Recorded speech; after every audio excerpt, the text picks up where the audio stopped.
Hello, listeners. Welcome to today's episode, a deep dive into The Haunting of Hill House by Shirley Jackson.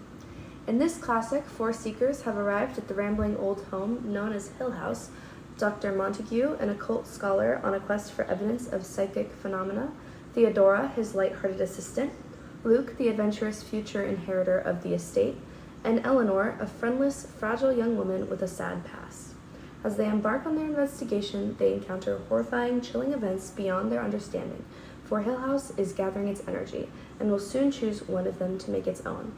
This is Giulia Nelson, and today I have with me Angela Yu and Mario Medina.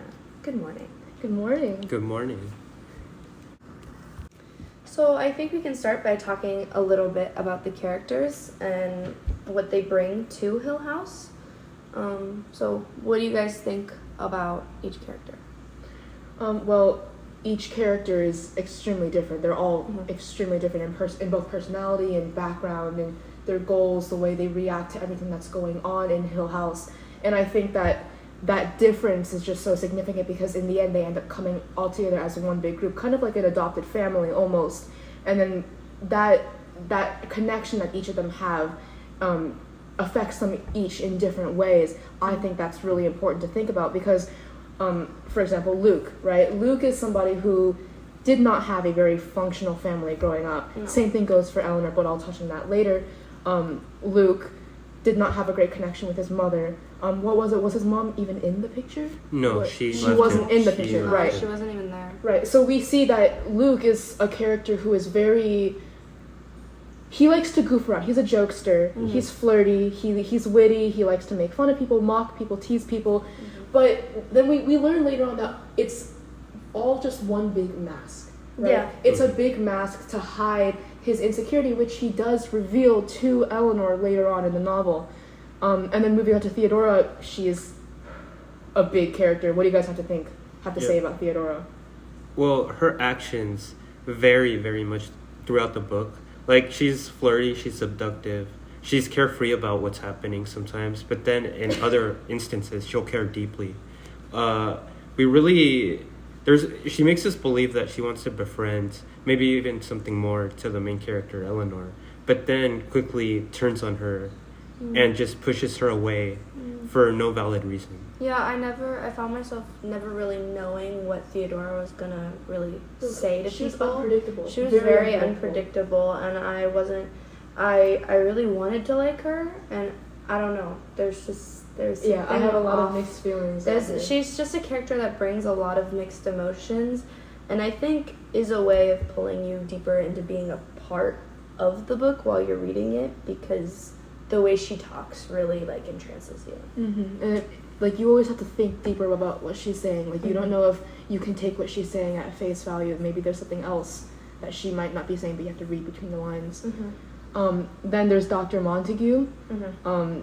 He is kind of like a father figure in this group of four. He's a bit vain. That's what I was thinking. He's vain, he's prideful, but he is fatherly. He is a researcher who is looking to gain respect in the world of academia.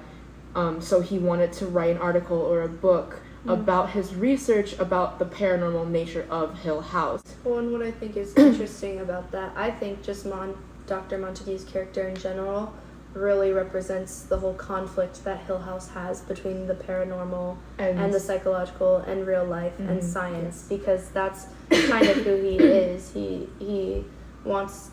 It's just, this whole thing is a paradox, and it starts with Dr. Montague. Speaking of paradoxes, I think that we can all agree that there are plenty of paradoxes throughout this whole novel, right? Yes. What do we think about Hill House as a paradox? Yes. Hill House, right? It's a home that's supposed to be warm and welcoming, right? That's the point of a house. Yet Hill House is the opposite of that. It's cold, dark, and ominous. And that's not what you want to be at when you arrive there. However, Eleanor herself mentions that she finds it charming in the book. She even wonders to herself if she was the first person ever to find Hill House charming. Yeah, and that's really where she stands out, because Eleanor, as far as what I noticed in throughout the whole story, Eleanor was the only one who even saw some sort of positivity in Hill House, whereas, for example, Theodora, right? All she ever said was, "This house is dreadful." Like, she only had negative things to say about the house. Same thing with Luke and Dr. Montague, although he was a bit more objective than the rest. And I'm thinking that Eleanor's perspective on Hill House, and her kind of like, her like sentiment towards it is like kind of a big piece of foreshadowing as to what actually happened to her in the end, because she seems like someone who has a connection to Hill House from the very start, and that connection just continues to grow throughout their stay there until eventually she becomes one with Hill House. I agree, but I think also it's not only about her connection to Hill House, but the fact that she thinks that is kind of like the beginning. What is it? It's like the beginning of her descent, I guess. And her isolation from people. Like, she has already started to think of herself on her own, and that's honestly part of structure as well in the book. The way the book is structured, the way that it's all about Eleanor and her narrative, and how the author did that with her. I think, did any of you guys also get the feeling that Hill House there was a lot of personification, right? First things first, Hill House was capitalized. It was made into a proper noun, as if it has some sort of spirit, right? So do we think that maybe Hill House was looking for a person like Eleanor all along, and Eleanor was the perfect person to step foot into this house and kind of continue its legacy? Yeah. Yes. Yeah. Even Eleanor states this in the book herself. She wonders, she ponders to herself, saying that the house was waiting now. It was waiting for her. The house wanted her. Well, she said that the house wanted her, and when she first went into the house, she was saying that it's like she's in the stomach of a monster and it can feel every movement inside. And I think the fact that she's using the metaphor of a stomach to talk about Hill House is already saying how the house will swallow you whole and digest you and pick you apart one by one. I want to dive a bit deeper into Hill House itself. Like, what are some? I know we all know that Hill House is a very unusual building. What did you guys notice when you were reading?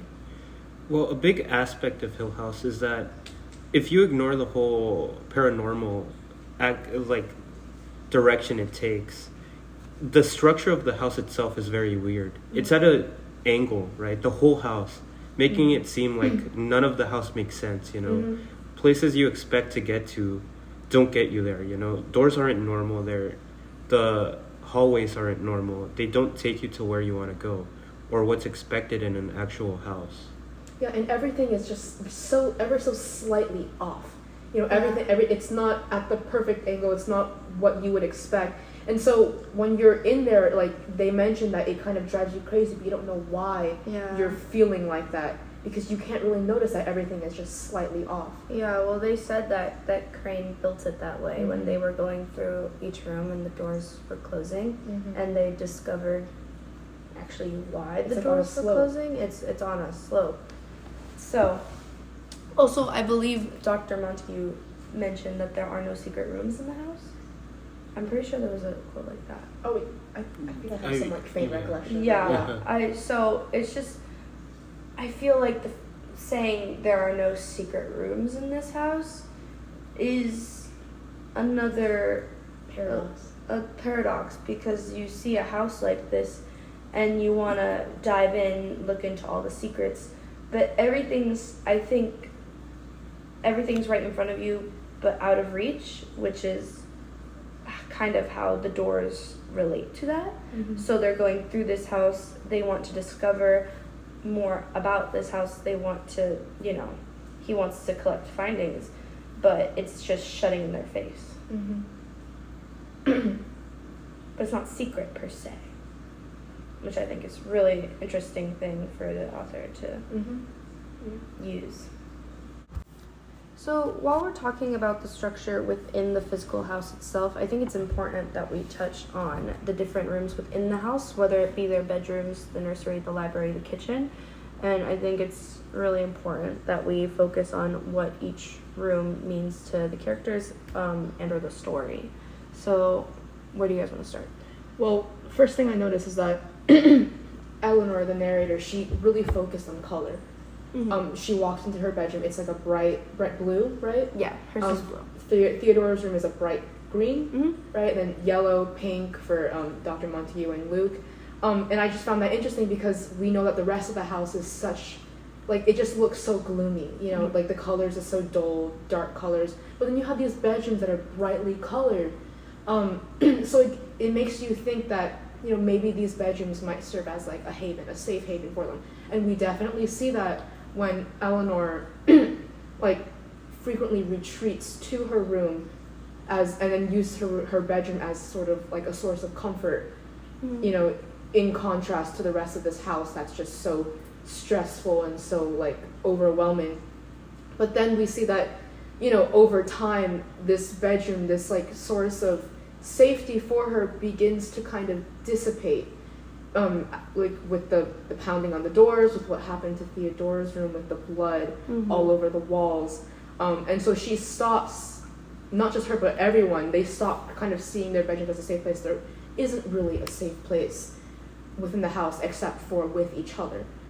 Yeah, another big part of the house was the kitchen and the dining room, because that seemed like the most organized and like most unaffected most like place. Normal parts of the house. Yeah. However, there's a big indicator because Miss Dudley, the cook, she in the kitchen has a door straight out of Hill House. So at any point, if something ever happens, she could just leave. Yeah, and she's always. Speaking of, we haven't really talked about Mrs. Dudley much, have we? No. She's a very mysterious Yeah. character. She has been taking care of this house for so long. Well, and I think it's so interesting when we're first introduced to Mrs. Dudley in the beginning of the book, and she was talking to each character as people arrived. She would say some variation of, "You can serve yourselves. I clear up in the morning. I have breakfast ready for you at 9. That's the way I agreed to do." And she leaves at 6 sharp, right? So she would say some variation of that just repeatedly, Over and over, whenever like a she was broken addressed. And I think that's a really interesting part of her character. It kind of adds to this like feeling of like mystery and like like it makes like her whole character very ominous. You know, because like why does she act the way she does? You know, why she clearly knows a lot more about the house than she's letting on. So she's that kind of character who knows more than the narrator, but never reveals what she knows. She'll just act in a weird way and then make us it just leaves us wondering, you know. Yeah. And I also think that she has a very deep connection with the house itself. Mario, I think you have something to say about that.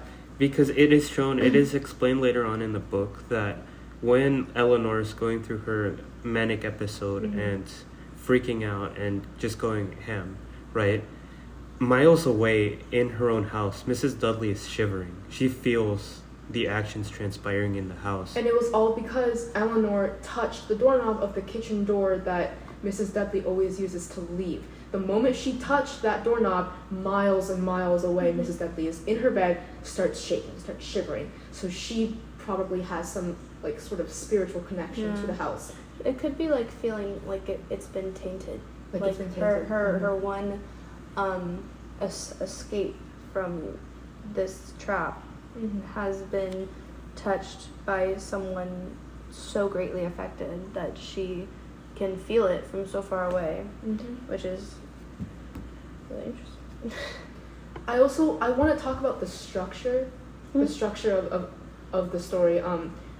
So it's from Eleanor's point of view, right? Yes. And she is a very unreliable narrator, very unreliable. And since it's from her point of view, as an audience, our perspective of what's going on is also unreliable. Yeah. Because we only know what's going on through her perspective, so we can't tell if what's actually if the things that are happening are actually happening, or if it's just something that Eleanor is experiencing individually. There are so many of those instances, like when the paranormal starts occurring within the house, it's like, is it or isn't it? Because she thinks that it's made just for her, and sometimes the group started to kind of isolate her a little bit. Like, the group would be patronizing towards her at times. And then there were other moments where she would hear things, or what was it? There was a specific instance where she got defensive because other people could hear it and see the paranormal. You mean the writing on the wall, right? With the red blood? Yeah, so when they first find it, I think it's in chalk. Yeah, the first welcome home, it was in chalk, and you can't really tell because of the unreliable narrator that she is. You can't tell if she was doing it for attention, like the others said, or if it was someone else, or if it was more paranormal and then they saw it again up in the room in like red blood. And that's another part where colors come in with the color red and how vibrant it is to Eleanor.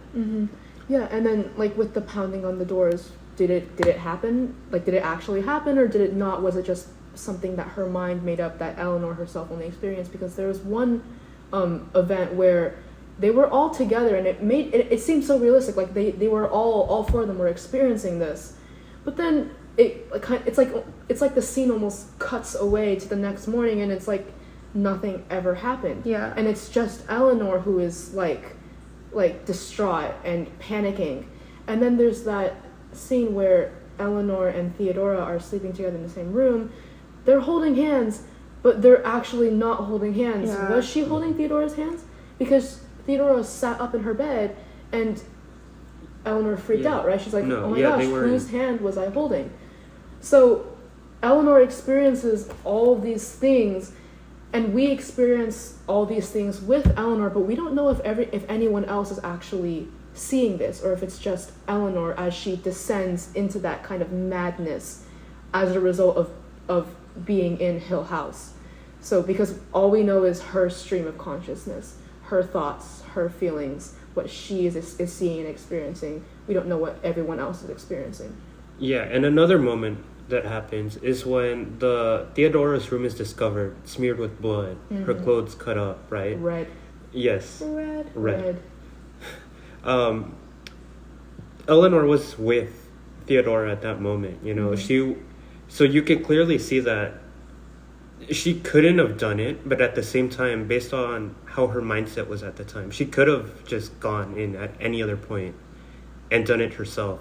However, her not being in the right mindset at the time, she doesn't think she did, and she gets blamed for it. Everybody believes that it's her who does it.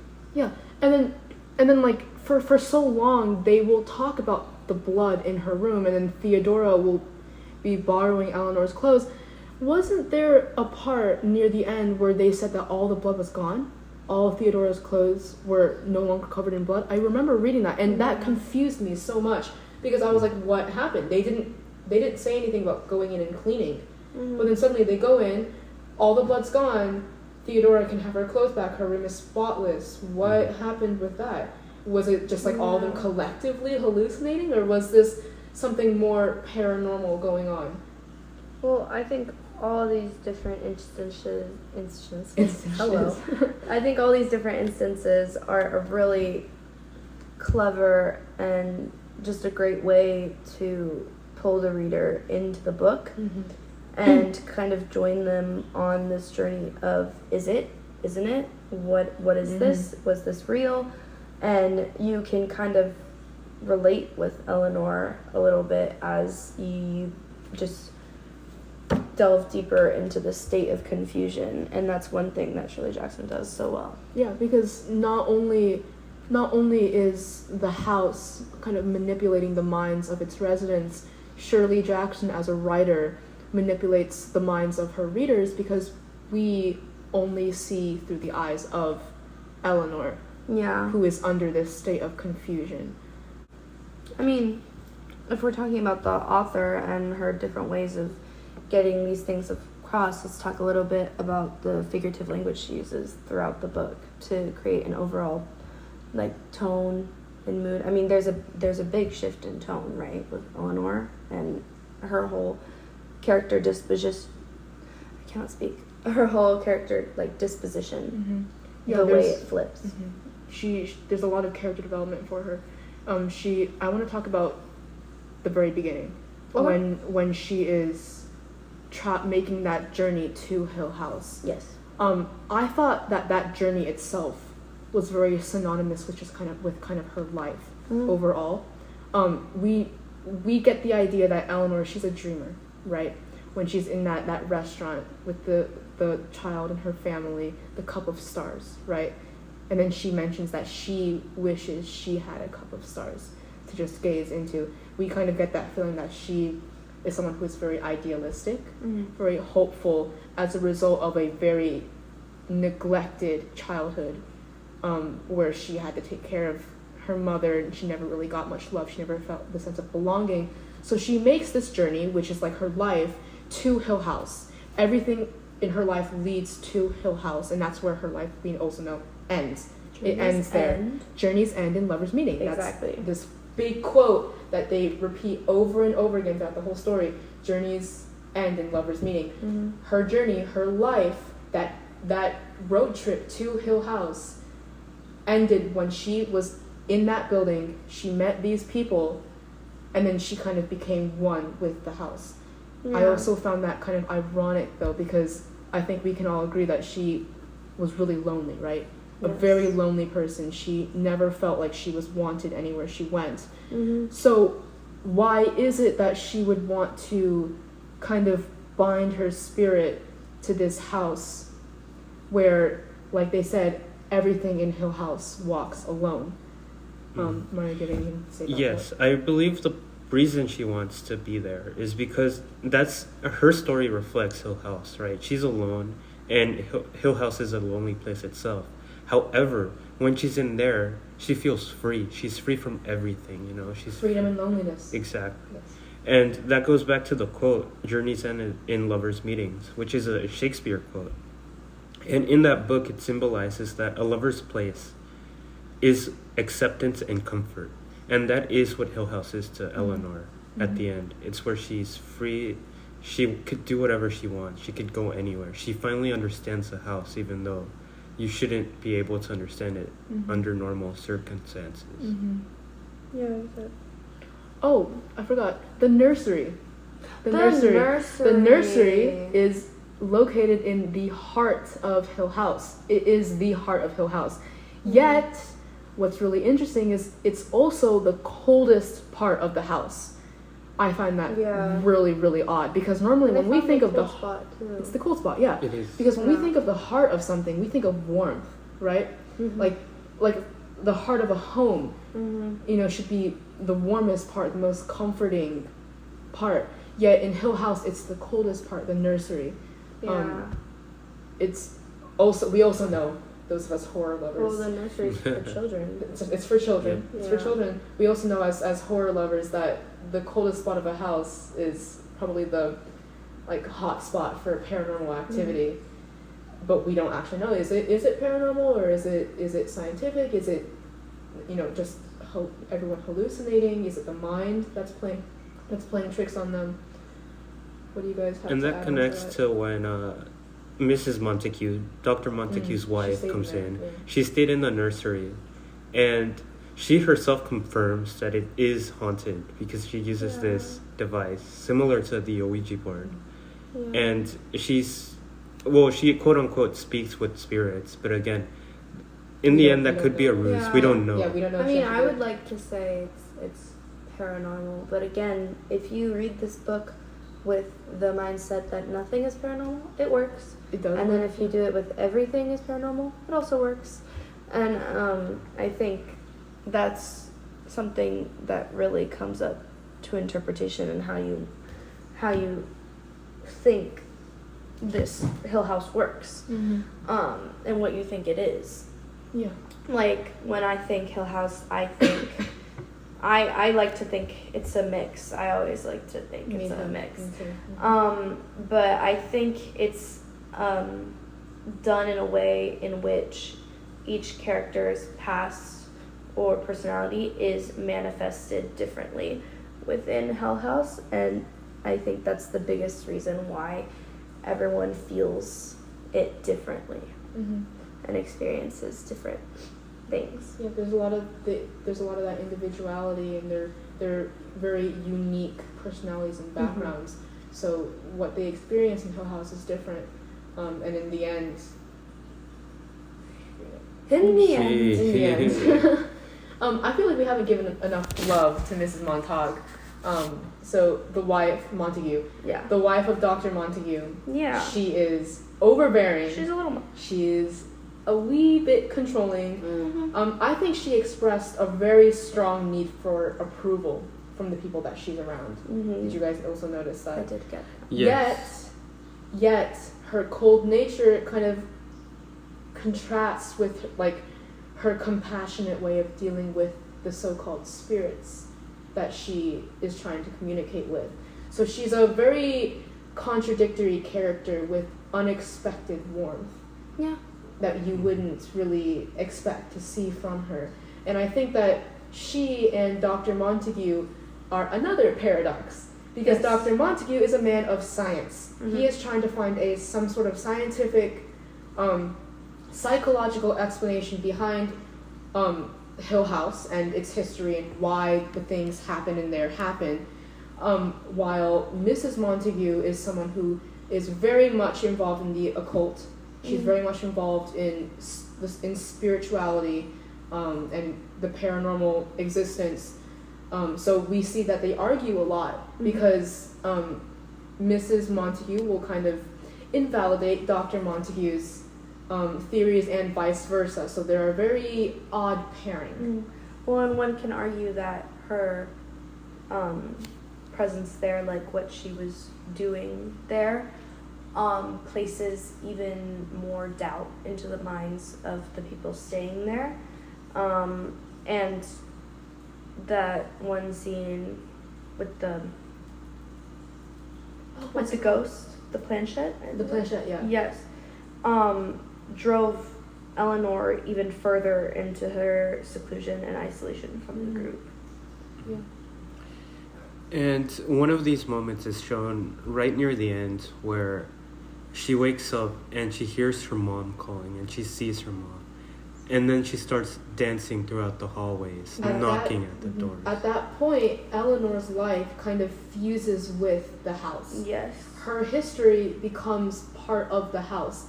And I think, I like to believe that the house has a spirit. So I think that's the house's way of kind of luring her in so that she ends up being trapped. Oh, so speaking of luring her, what Dr. Montague said about fear and how it relates to the spirits, and how he said they can't hurt you, only fear can. You can only hurt yourself. Yeah, you can only hurt yourself, which really drives home the thought that the paranormal and the psychological are totally intertwined within this house. And like hearing her mom, she was probably totally fearful, and remorseful for her guilt she has towards her mother. That's the kind of the climax, the house's way of finalizing her fate, I guess. Yeah. And she seals her fate. Right when she stops dancing, she heads to the tower of the house, where she then plans on jumping. But before she does that, she lures everybody to her. They're all trying to find her at this point. And then they see her up in the tower, and they're begging her to stop, but she's too into the house. She's too far gone. Yep. She's too far gone. She wants it. She wants to jump. And reluctantly, they, of course, tell her to get down, and they bring her down, which then leads to her getting kicked out and then deciding to kill herself at the end of the book. Yeah. Well, and she does so with the car,